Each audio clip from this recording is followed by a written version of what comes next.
And Caylee is the key to this investigation. New information in the past 20 minutes on the young mother who just won't break her silence. But at this hour, investigators say they are certain that Casey Anthony knows much more about what happened to her daughter. It's been 20 days since Caylee Anthony was first reported missing. And for those of you just joining Eyewitness News tonight, there have been several major developments. We're waiting to see what DNA evidence will reveal from the trunk of Casey's car. Sources tell Channel 9 the state attorney's office has floated some kind of deal to Casey's attorneys. And investigators are also examining, as we speak, the reports on that deadly crash that killed Caylee's father. Only Channel 9 brought you that development at 5. Our team coverage continues at 6 tonight. Channel 9's Jeff Deal talked with Casey Anthony's attorney, who would not deny the possibility of a deal with investigators.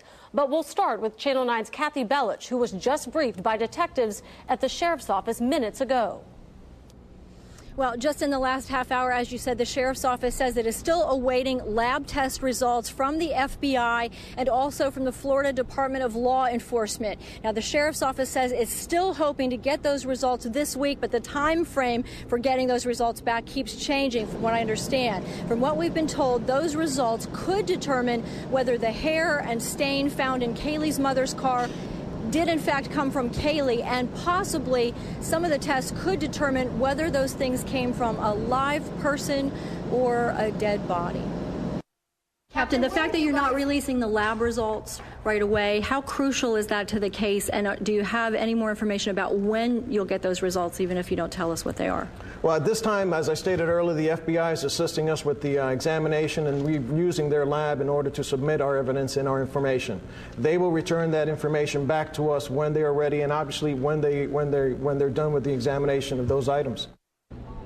And the sheriff's office has said it might not reveal to us what the results of those lab tests are. Now, Channel 9 has learned, as we said earlier, that prosecutors have reached out to Casey Anthony's attorney and possibly to discuss a possible deal that might include limited protection from prosecution, meaning possibly Casey's own words would not be able to be used directly against her. But if those words were to lead to new evidence, that possibly prosecutors could use that new evidence against her. We are also told that the case could turn into a homicide case even if Caylee is not found, and prosecutors could take it to court if they had enough strong circumstantial evidence. Reporting live from the Orange County Sheriff's Office, Kathy Bellich, Channel 9 Eyewitness News. Casey Anthony's grandparents spent at least 2 hours with her attorney in Kissimmee late this afternoon, but Jose Baez would only say it was to discuss how to find Caylee. Channel 9's Jeff Deal is live at the attorney's office in Kissimmee right now. And Jeff, you asked Baez point blank about cutting a deal with investigators?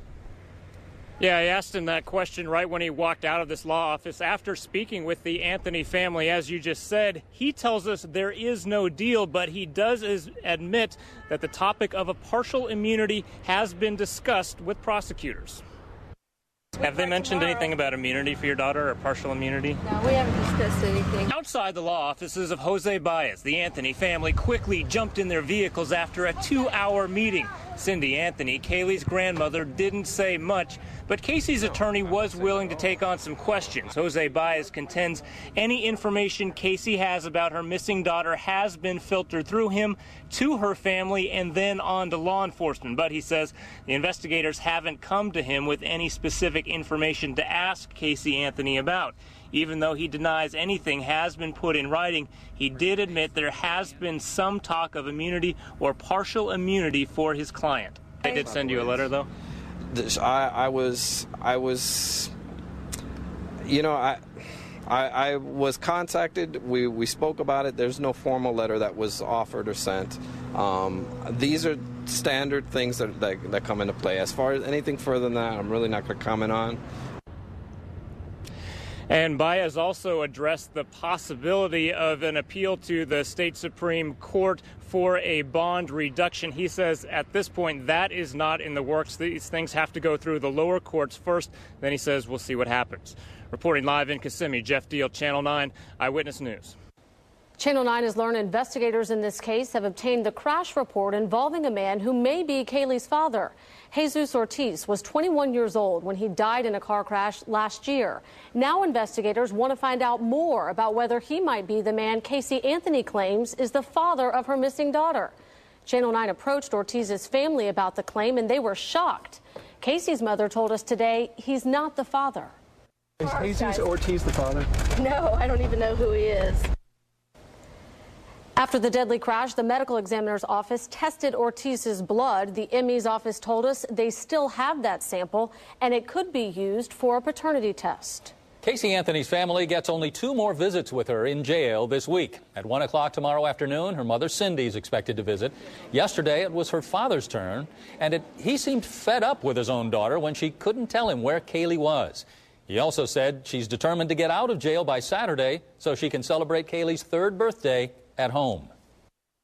She says, Dad, I want to be home for her birthday. I don't want to come home 2 or 3 days later. Again, that's another question. I said, where was she?